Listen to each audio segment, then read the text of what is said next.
Hi everyone, Effie here. I'm back with another project created using our large Dahlia 2 stamp set. This 4x6 set features a large and smaller dahlia bloom with several sized leaves and a leaf cluster. To begin my project, I rose gold heat embossed all of the images onto a watercolor panel. I used our rose gold embossing powder, and for my watercolor paper I'm using Canson XL 140-pound paper. For my watercolors I'm using Dr. P.H. Martin's Radiant Watercolors. This is all from the set A. I start off by wetting the entire surface area of this large dahlia with clean water. I used a 16 filbert paintbrush to just get a nice even layer of water over this large area. If you don't have this paintbrush, you can just use a large water brush or paintbrush, any paintbrush that you have in your stash. That'll work. I just like to use this because it covers the entire area in a short amount of time. So I started by wetting the area first with some clean water, and then I started dropping in a little bit of paint into the inner portions of my dahlia petals. I'm using moss rose for the first layer of color, and then for this second additional color that I'm using here, I'm using the scarlet paint in the same set A set. As I drop in bits of color, I blend that paint out with my water brush, and I kind of do this for each step or each layer of color that I put down. And as you can see, I'm working on the right side of my dahlia first, and then I'm going to move on and do the same thing to the left side of my dahlia. I'm working in sections for this dahlia because it's so large. If it was a smaller dahlia, I would kind of do each layer of color in one shot, but since the dahlia is fairly large, I kind of worked in sections. To paint, I'm using two Pentel Aqua Brushes. I'm using a medium and large tip water brush. I usually use fine tip brushes when I do my painting, but again, since this is a large dahlia with a larger surface area and the petals are much larger than what I usually work with, I am using larger tip brushes. So for my flowers, I'm using my moss rose and scarlet paint. After I finish painting both dahlias in the same manner using these two colored or hued paints, I'm going to move on and paint my leaves using a combination of sap green, lemon yellow, and I believe I used true blue to add shading to the leaves. So I'm just going to turn on some music while I finish up my painting.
Once I finish painting, I'm going to set the panel aside to dry completely, and then I'm going to start die cutting all of the pieces using the coordinating dies. The great thing about this set is that it comes with all of these individual elements, and it allows you to build or create your own customizable floral arrangement.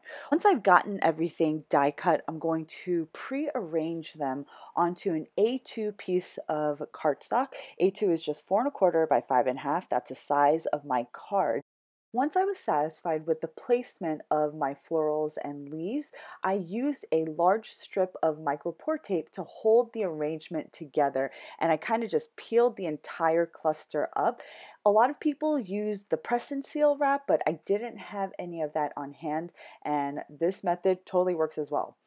Before I lifted my floral cluster away from the panel, I added some tick marks onto the watercolor paper because this is where I will be placing or popping up my cluster, and these tick marks will guide me as to where I should apply my watercolor wash. To create my background wash, I spritzed on some water onto my watercolor paper using a spray bottle, and then I used my 16 filbert paintbrush to kind of move that water to create an even layer of water onto the panel.